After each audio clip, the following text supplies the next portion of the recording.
দ্বিতীয় প্রশ্ন, দ্বিতীয় অগ্নিবাণ ডিবেটের পরের অংশে আসব। বিপর্যয় ও বঞ্চিত উত্তর দেবে উত্তর, অর্থাৎ উত্তরবঙ্গ। আসবো ডিবেটে, সজলদার কাছে যাব। সজলদা, আমার প্রশ্ন হচ্ছে, উত্তরবঙ্গ শুরু থেকে একটা অভিযোগ ছিলই, উত্তরবঙ্গ বঞ্চিত। মমতা বারবার বলেছেন আমি আসার পর উত্তরবঙ্গকে আমি এত কিছু দিয়েছি, আলাদা সেক্রেটারিয়েট করেছি ইত্যাদি অনেক কিছু তিনি প্রতিশ্রুতি দিয়েছেন, বলেছেন, দাবি করেছেন। আজকে তো চোখের সামনে দুদিকে দুটো ছবি চলছে। একদিকে ভেসে যাচ্ছে, মানুষের লাশ পড়ে রয়েছে, আর একদিকে মুখ্যমন্ত্রী আনন্দে মেতে রয়েছেন। উনি একটা বাড়ি বানিয়েছেন ওখানে, তার নাম দিয়েছেন উত্তরকন্যা। উনি একজন মন্ত্রী দিয়েছেন ওখান থেকে, উত্তরবঙ্গ উন্নয়ন মন্ত্রী। সেই মন্ত্রীকে আপনি একবারও দেখাতে পেরেছেন? এটা তো উত্তরবঙ্গের মধ্যেই পড়ে। সেই মন্ত্রীকে দেখাতে পেরেছেন সেই মন্ত্রী কোন কাজে লাগছে?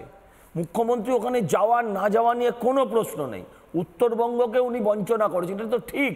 উত্তরবঙ্গে যদি আজকে একটা মানুষ, এই আজকের ঘটনাটা নয়, ধরুন গতকাল একটা মানুষ যদি রাত্রেবেলা অসুবিধের মধ্যে পড়ে, সে একটা জেলা থেকে আরেকটা জেলা যেতে পারবে না, এমন অবস্থা উত্তরবঙ্গের।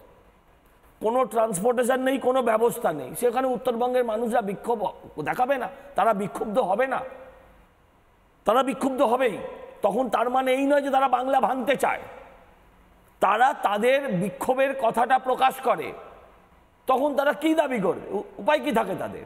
আমরা তাদের সবসময় সঙ্গে আছি, বাংলা ভাঙার পক্ষে নিশ্চয়ই নয়। কিন্তু এই মুখ্যমন্ত্রীকে আমরা যত দেখি তত অবাক হয়ে যাই।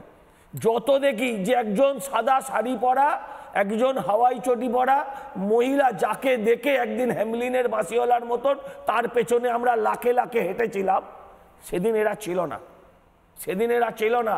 যেদিন 21শে জুলাইয়ের রক্ত ঝরানো হয়েছিল সেদিন আমরা ছিলাম, এরা ছিল না। এদের কোনো পূর্বপুরুষও ছিল না।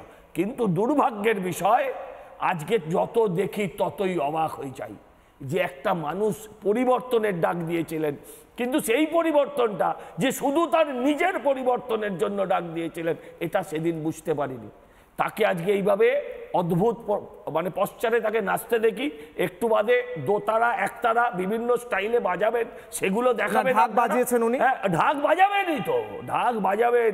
কিন্তু সেই একটা ঢাকের কথা বললেই মনে পড়ে গেল, সে একটা সিনেমা হয়েছিল অমিতাভ বচ্চনের, যে ফেটে গেল ফেসে গেল কালীবাবুর ঢোল, সেরকম মমতা ব্যানার্জির ঢোলও আর কিছুদিনের মধ্যেই ফাঁসবে। কারণ মানুষ এগুলো মেনে নেবে না। উত্তরবঙ্গে এমনিতেই শূন্য, কিন্তু দক্ষিণবঙ্গের মানুষ তারাও দেখে রাখুন যে আজকে মুখ্যমন্ত্রী একটা রাজ্যকে কোথায় নিয়ে দাঁড় করিয়েছেন। মানুষটা ঠিকই বলেছেন, ঠিক কথা তো। তিনি তো বলতে পারতেন যে আমি এখানে সব ব্যবস্থা করে দিচ্ছি, আমি উত্তরবঙ্গে যাচ্ছি, কিছুও করতেন না। এই শোক প্রকাশ করে, এটা তো রাজ্যের শোক হওয়ার কথা, 21টা 23টা যে কটাই মানুষ মারা যাক, আপনি উত্তরপ্রদেশে একটা মানুষ মরে গেলে সঙ্গে সঙ্গে এখান থেকে টিম পাঠিয়ে দেন, অন্য রাজ্যে একটা কোনো ঘটনা ঘটলে এখান থেকে টিম পাঠিয়ে দেন। আর আপনি বলছেন আমি কালকে যাব, কালকে গিয়ে কি করবেন? মৃতদের গলায় মালা দেবেন। আরে দেখে রাখুন অমিত শাহকে, যেখানে ওখানে যে পেহেলগাঁওতে ঘটনা ঘটেছিল তার 4 থেকে 5 ঘন্টার মধ্যে তিনি ওখানে পৌঁছে গিয়েছিলেন, 4 থেকে 5 ঘন্টায়। প্রশ্নটা এটাও ঠিক যে ওখানে গিয়ে তিনি নতুন কিছু করতে পারবেন না, কিন্তু পাশে দাঁড়িয়েছিলেন। আজকে আপনার পাশে দাঁড়ানো দরকার ছিল না, আপনি সমবেদনাটা জানাতে পারতেন। মুশকিল হচ্ছে এরা টিকে থাকার জন্য এরা মমতা যা করবে তাকেই ঠিক বলে। এদেরকে যদি বলে দেয় একে তোমার নিজের বাবাকে বাবা না বলে অন্য লোকের বাবাকে বাবা বলো, এদের তাই করতে হবে। এমন একটা জায়গায় খুব শুনতে খারাপ লাগলো। আমি ওকে বলছি না, আমি বলছি তৃণমূলীদের অবস্থা আজকে, তাদেরকে সেটাই করতে হবে। ঠিক, আমি রুদ্রাঙ্ককে একটা প্রশ্ন করি।